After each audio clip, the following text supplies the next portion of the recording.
அனைத்து இந்திய அண்ணா திராவிட முன்னேற்ற கழகம் ஆட்சியை நீங்கள் ஒப்பிட்டு பார்க்க வேண்டும். திராவிட முன்னேற்ற கழக ஆட்சியை ஒப்பிட்டு பாருங்க. ரெண்டு ஆட்சியில் எந்த ஆட்சி சிறந்த ஆட்சி என்பது நீங்களே முடிவு செய்து நல்ல ஒரு முடிவை 2026 தேர்தலில் வழங்குங்கள்.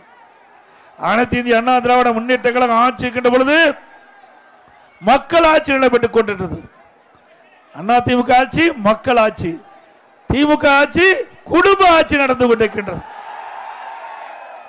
அதிமுக ஆட்சியிலே மக்களுக்காக திட்டங்கள் தீட்டி எல்லா இல்லங்களுக்கும் அந்த திட்டங்கள் போய் சேர்ந்து அதனால் மக்கள் நன்மை பெற்றார்கள்.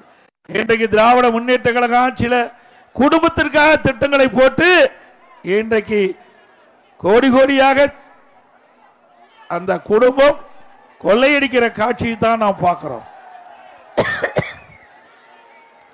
இன்றைய தினம் திராவிட முன்னேற்ற கழகம் 565 அறிவிப்புகள் 2021 சட்டமன்ற பொதுத் தேர்தலில் அறிவித்தார்கள்.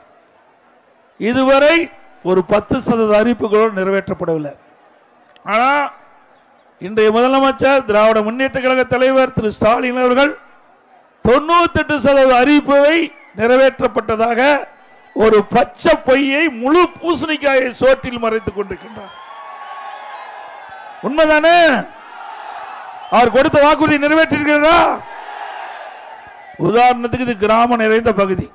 100 நாள் வேலை திட்டத்தை 180 நாளாக உயர்த்தப்படும் என்று அந்த தேர்தல் அறிவிப்பில் வெளியிட்டார, நிறைவேற்றினாராமா?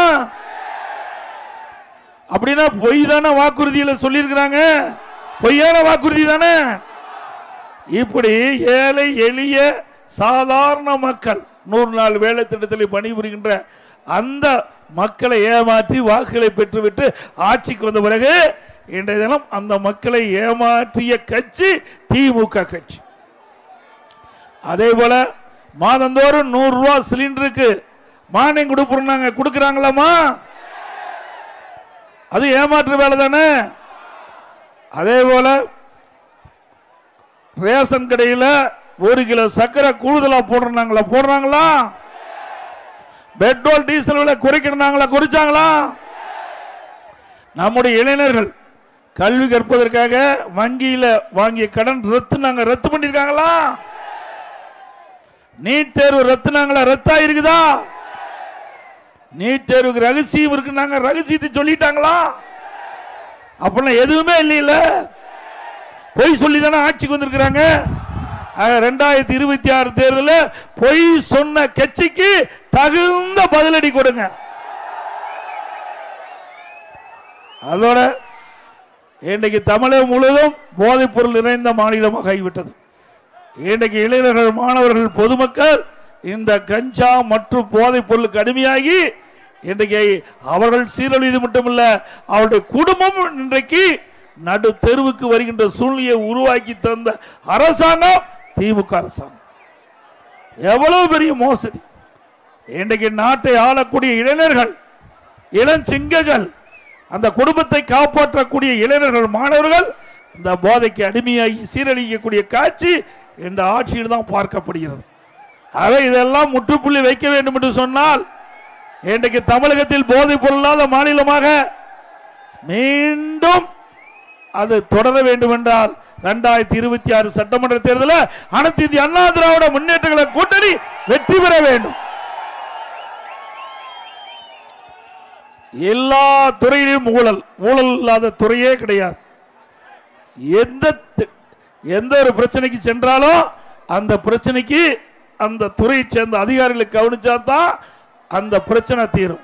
அப்படி எல்லா துறையிலும் ஊழல் நிறைந்து ஊழல் மலிந்து காட்சி அளிக்கின்ற ஆட்சி திரு ஸ்டாலின் மாடல் ஆட்சி. இன்றைக்கு தமிழகத்தில் 6000 மதுக்கடைகள் இருக்குன்னு, தமிழகத்தில் 6000 மதுக்கடை இருக்குது. இந்த 6000 மதுக்கடையில் ஒரு நாளைக்கு 1.5 கோடி பாட்டில் விற்கிறாங்க. ஒரு பாட்டிலுக்கு 10 ரூபா அதிகமா விலை வச்சு விற்கிறாங்க. அப்படி தமிழகத்தில் 1.5 கோடி பாட்டில் 10 ரூபா அதிகமா வாங்குறதுனால ஒரு நாளைக்கு மேலிடத்திற்கு கிட்டத்தட்ட 15 கோடி ரூபாய் ஒரு நாளைக்கு இந்த மதுக்கடை மூலமாக மேலிடத்திற்கு சென்று கொண்டிருப்பதாக எல்லா பகுதியிலிருந்து செய்தி வருது. அப்படின்னா மாதத்துக்கு 450 கோடி, வருஷத்துக்கு 5400 கோடி, 4 ஆண்டுல 22,000 கோடி இந்த மது கடையில் இருந்து மட்டும் மேலிடத்திற்கு இன்றைக்கு அங்கே ஊழல் செய்து முறைகேடு செய்த பணம் சென்றிருக்கின்றது. அப்படிப்பட்ட ஆட்சி தொடர வேண்டுமா? அதுக்கு யார் மந்திரி தெரியுமில்ல? யாரு?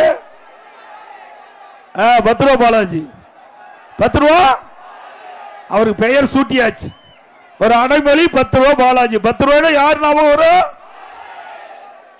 ஆக அப்படிப்பட்ட அமைச்சர்கள் எல்லாம் திரு ஸ்டாலின் வைத்துக் கொண்டு தனக்கு யாரெல்லாம் கப்பம் கட்டுகின்றார்களோ அவர்களுக்கு சிறந்த அமைச்சராக பட்டம் சுட்டிக் கொண்டிருக்கின்றார். எல்லாம் நிர்வாகம் செய்யறவர்களுக்கெல்லாம் பட்டம் கிடையாது. யார் மேலிடத்திற்கு துட்டு அதிகமாக கொடுக்கிறாங்களோ அவர்கள் தான் சிறந்த அமைச்சர். திமுகவை பொறுத்த வரைக்கும், இந்த ஸ்டாலின் மாடல் அரசாங்கத்தை பொறுத்த வரைக்கும் எல்லா அரசாங்கத்திலும் நிர்வாக திறமைமிக்க அமைச்சரை பாராட்டுவாங்க. ஆனா திமுக அரசாங்கத்தில் யார் மேலிடத்திற்கு அதிகமாக கப்பம் கட்டுறாங்களோ அவர்களுக்கு பாராட்டு உண்டு, நல்ல இலாக்கா உண்டு. இன்றைக்கு சிந்திச்சு பாருங்க, அண்ணா திமுக இருந்து இங்க அமைச்சரா இருந்து டெப்டேஷன்லாம் பல பேர் திமுக போயிருக்காங்க. திமுகவில் இப்ப இருக்கிற அமைச்சரவையில் 8 பேர் அண்ணா திமுக கட்சி சேர்ந்தவங்க. 8 பேர் அண்ணா திமுக கட்சி சேர்ந்தவங்க. பல பேர் எம்எல்ஏ ஆயிருக்காங்க. அண்ணா திமுக அங்க போய் எம்எல்ஏ ஆயிருக்கிறாங்க.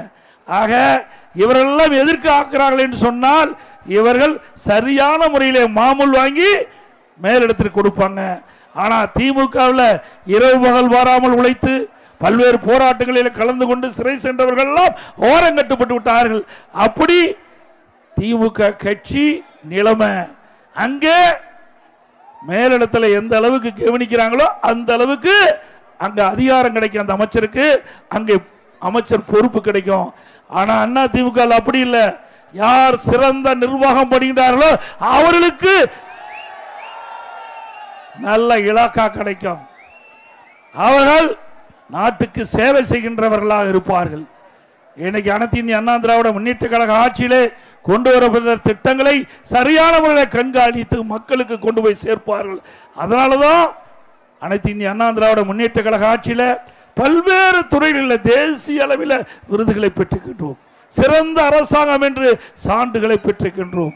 இன்றைக்கு உள்ளாட்சியில் மட்டும் இந்திய அளவில் தேசிய அளவில் சிறப்பா நிர்வாக திறமைமிக்க செயல்பட்ட காரணத்தினால, திறம்பட செயல்பட்ட காரணத்தினால 140 விருதுகள் நம்முடைய உள்ளாட்சியில் மட்டும் பெற்றுக்கிறோம். 140 விருதுகள் தேசிய அளவில் பெற்றுக்கிறோம்.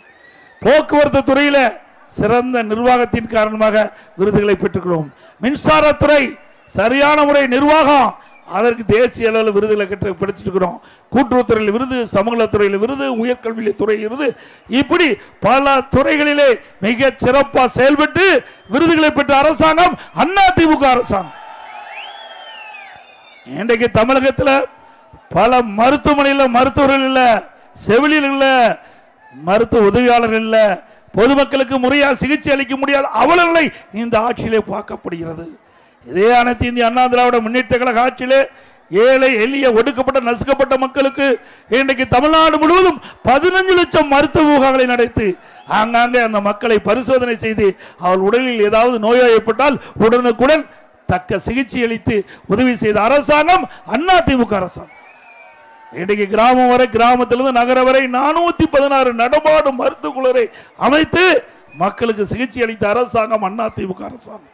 அண்ணா திமுக அரசாங்கம் 2011-2021 வரை 10 ஆண்டுல 254 ஆரம்ப சுகாதார நிலையம் கிராமப்புறத்தில் அமைச்சு கொடுத்தோம். அங்க இருக்கின்ற ஏழை மக்களுக்கு அங்கேயே நல்ல சிகிச்சை கிடைக்க வேண்டும். 168 மேம்படுத்தப்பட்ட ஆரம்ப சுகாதார நிலையம் 30 படுக்கை கொண்ட ஆரம்ப சுகாதார உருவாக்கி கொடுத்தோம். அது மட்டுமல்ல, 2000 அம்மா மினி கிளினிக் கிராமத்திலிருந்து நகரம் வரை ஏழை மக்கள் அதிகமாக வசிக்கின்ற பகுதியை தேர்ந்தெடுத்து அங்க ஒரு அம்மா மினி கிளினிக் ஏற்படுத்தி அங்க இருக்கின்ற ஏழை மக்களை அழைத்து அவர்களுக்கு ஏதாவது நோய் ஏற்பட்டால் சிகிச்சை எடுத்தோம். அவர்கள் ஏதாவது அங்கே அவசர சிகிச்சை பெற வேண்டும்னா உடனே அங்க போய் சிகிச்சை பெற்றுக்கலாம். உடனே அங்கே அந்த அங்க இருக்கின்ற மருத்துவமனையில் இருக்கின்ற நம்முடைய மருத்துவர்கள் அவருடைய பரிசோதித்து அவளுக்கு தக்க சிகிச்சை அளித்து அவள் குணமடைய செய்யக்கூடிய அற்புதமான திட்டம் அம்மா மினிக்கல். அதை திராவிட முன்னேற்ற கழக அரசு ரத்து பண்ணிட்டாங்க. மீண்டும் உங்களுடைய ஆதரவோடு அனைத்து இந்திய அண்ணா திராவிட முன்னேற்ற கழக அரசு அடுத்த ஆண்டு ஆட்சி அமைக்கும். திமுக ஆட்சியில் ரத்து செய்யப்பட்ட அம்மா மினி கிளினிக் அடுத்த ஆண்டு 2000 அம்மா மினி கிளினிக் திறக்கப்படும். 4000. இது கலசபாக்கம் சட்டமன்ற தொகுதி. இதுல பெரும்பாலும் ஏழை மக்கள் அதிகமாக கிராமத்தில் வசிக்கிறார்கள். இந்த மக்களுக்கு அந்தந்த பகுதியிலே நல்ல சிகிச்சை அளிப்பதற்காக அம்மா மினி கிளினிக் அதிக அளவில் கிடைக்கும் என்பதை தெரிவிச்சுக்கிறார். அதே போல இன்னைக்கு விவசாயிகள் நிறைந்த பகுதி, இன்னைக்கு வேளாண் பெருமக்கள் விவசாய தொழிலாளர்கள் அதிகமாக நிறைந்த பகுதி கலசப்பாக்கம் சட்டமன்ற தொகுதி. அந்த மக்களுக்கு அண்ணா திமுக ஆட்சியில் நிறைய திட்டங்களை கொண்டு வந்து நிறைவேற்றிக்கிட்டோம். விவசாயிகள் எடுத்துக்கொண்டால் விவசாயிகள் தொடக்க வேளாண்மை கடன் சங்கத்தில் வாங்கிய பயிர் கடன் 2 முறை தள்ளுபடி செஞ்சிருக்கிறோம். விவசாயிகள் தொடக்க வேளாண் கூட்டுறவு சங்கத்திலே வாங்கிய கடன் 2 முறை தள்ளுபடி செஞ்சிருக்கிறோம். அதுபோல விவசாயிகள் நீர் மேலாண்மை மூலமாக குடிமராமத்து திட்டத்தை கொண்டு வந்து ஏரி குளம் அனைத்தும் தூர்வாரப்பட்டு மழை காலத்தில் பெய்கின்ற நீர் முழுவதும் சேமித்து வைத்து நிலத்தடி நீரை உயிரச் செய்து விவசாயிகளுக்கு தேவையான நீரை கொடுத்த அரசாங்கம் அண்ணா திமுக அரசாங்கம். விவசாயிகளுடைய மின் மோட்டார் 24 மணி நேரம் இயங்குவதற்கு மும்முனை மின்சாரம் கொடுத்த அரசாங்கம் அண்ணா திமுக அரசாங்கம். அதேபோல புயல் வெள்ளம் வறட்சி வருகின்ற பொழுது அந்த விவசாயிகளை காப்பீட்டு திட்டத்தில் சேர்க்கப்பட்டு அவருடைய பயிர்கள் சேதமடைந்தால் உடனுக்குடன் சேதமடைந்த பயிர்களை அங்கே கணக்கிட்டு பாதிப்பு அடைந்த விவசாயிகளுக்கு காப்பீட்டு திட்டத்தின் மூலமாக அதிக அளவு இழப்பீட்டு தொகை பெற்று தந்த அரசாங்கம் அண்ணா திமுக அரசாங்கம். அதேபோல விவசாய தொழிலாளி நிறைந்த பகுதி, அந்த தொழிலாளிகள் நலமோடு வளமோடு செழிப்போடு வாழ வேண்டும் என்பதற்காக விலையில்லா கறவை மாடுகள், விலையில்லா ஆடுகள், விலையில்லா கோழி, அவர்களுக்கு பசு வீடுகள், உழவர் பாதுகாப்பு திட்டத்தில் ஏராளமான திட்டங்கள். அதே போல கிராமத்திலிருந்து நகரம் வரை ஏழை எளிய குடும்பத்தில் இருந்த உழைக்கும் திறனற்ற முதியோர்களுக்கு முதியோர் உதவி திட்டம் தமிழ்நாடு முழுவதும் 5 லட்சம் பேருக்கு சட்டப்பேரவை 110 விதிகள் அறிவிக்கப்பட்டு தமிழ்நாடு முழுவதும் நாங்கள் அந்த ஏழை வயதானவர்களுக்கு கொடுத்த அரசாங்கம் அண்ணா திமுக அரசாங்கம். இப்படி கிராமத்திலிருந்து நகரம் வரை ஏழை மக்களுக்கு உதவுகின்ற அரசாங்கம் அண்ணா திமுக அரசாங்கம் செயல்பட்டது என்பதை இந்த நேரத்தில் கோடிட்டு காட்டி, இன்றைக்கு இது கிராமம் நிறைந்த பகுதி. இன்னைக்கு அரசு பள்ளி படிக்கின்ற மாணவர்கள் கிட்டத்தட்ட 41% பேர், சுமார் 3,81,000 பேர் அரசு பள்ளியை படித்துக் கொண்டிருக்கின்றார்கள். 2017-18 ஆண்டு இந்த அரசு பள்ளி படித்த மாணவர்கள் நீட் தேர்வில் 9 பேர் தான் தேர்ச்சி பெற்று மருத்துவ கல்வி கிடைத்தது. எதிர்கட்சிகள் கோரிக்கை வைக்கல, பொதுமக்கள் கோரிக்கை வைக்கல. அனைத்து இந்திய அண்ணா திராவிட முன்னேற்ற கழக அரசு அந்த அரசு பள்ளியை படித்த ஏழை மாணவர்கள் மருத்துவர் ஆக வேண்டும் என்ற அடிப்படையில் 7.5% உள் இடஒதுக்கீடை கொண்டு வந்து சட்டம் இயற்றப்பட்டு அமுல்படுத்தப்பட்டு இன்றைய தினம் 2818 மாணவ மாணவிகள் இன்றைக்கு மருத்துவ கல்வி கிடைக்கக்கூடிய சூழ்நிலையை நாங்கள் உருவாக்கி தந்தோம்.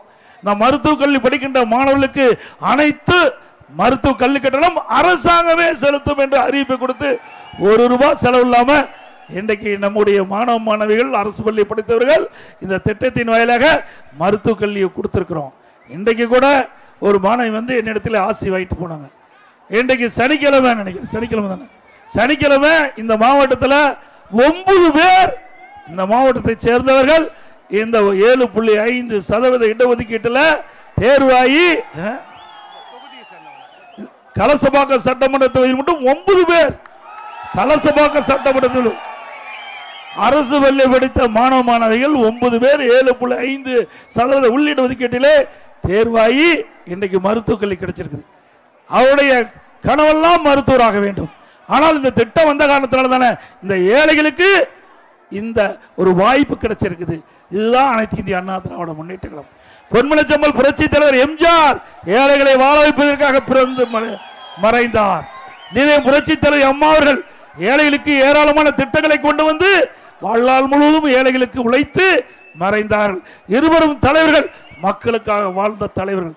அப்படிப்பட்ட இயக்கம், அவர்கள் தோற்று வைத்த இயக்கம், அம்மா கட்டிக்காத்த இயக்கம், அனைத்து இந்திய அண்ணா திராவிட முன்னேற்ற கழக இயக்கம் எப்பொழுதும் மக்களுக்காக பாடுபட்டுக் கொண்டிருக்கிறது.